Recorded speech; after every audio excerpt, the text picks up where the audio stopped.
आप शायद मेरे बात से एग्री नहीं होगे, लेकिन हम हमारे बच्चों को कुत्तों की तरह पाल रहे हैं। कैसे? जैसे कुत्ते को हम कितना डिसरिस्पेक्टफुली बात करते हैं, सेम वे हम हमारे बच्चों के साथ करते हैं। ज़रा ध्यान से अपने जो बच्चों के साथ आपके डायलॉग है ना, उसको रिवाइज करो, उसको ऑब्जर्व करना शुरू करो। हमारे 99% जो बातें हैं वो ऑर्डर के फॉर्म में होती है। उठ जाओ, बैठ जाओ, खाना खा लो, सो जाओ, पढ़ाई करो, फ़ोन रखो, कपड़े ढंग से रखो, चलो ये कर लो, वो कर लो, ऐसे मत करो, इस तरह से करो। यानी कि जब हम बच्चे को ऑर्डर देते तो बच्चों के पास 2 ऑप्शन बचते हैं, एक तो मानना और एक ना मानना। ह्यूमन बीइंग का नॉर्मल कॉमन नेचर है कि जब उसके सामने कोई चैलेंज आती है तो वो सबसे पहले फाइट करेगा।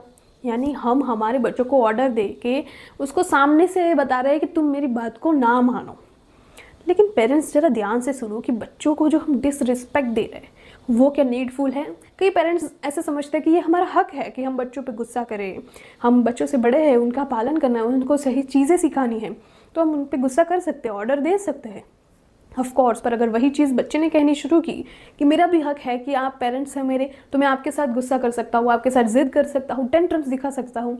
सो एक बार रिस्पेक्ट को हम अपनी चीज़ में ऐड करें, अपनी बातों में ऐड करें और डिसरिस्पेक्ट को हटाए पेरेंट्स। यानी कि अगर हम सच में चाहते हैं कि बच्चा हमारी बात सुने, हमारी बात माने, तो सिर्फ एक सिंपल चीज़ फॉलो करके देखो कि आपका जो कहने का तरीका है उसको बदलो, बात वही कहो।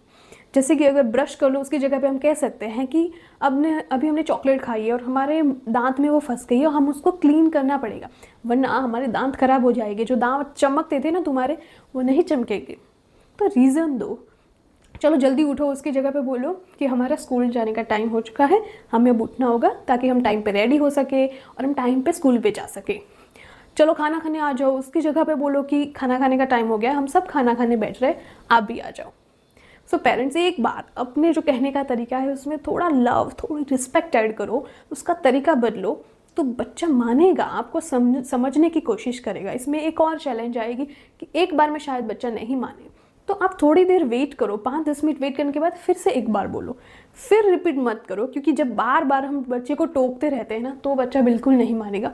उसको अपने आप रियलाइज़ करने दो कि मुझे किस तरह से पेरेंट्स के साथ बिहेव करना है, और अगर मैं बात नहीं मानता हूँ तो मेरी चीज़ों को कैसे वो साइड में रखी जाती है कि मुझे पेरेंट्स की बात माननी पड़ेगी।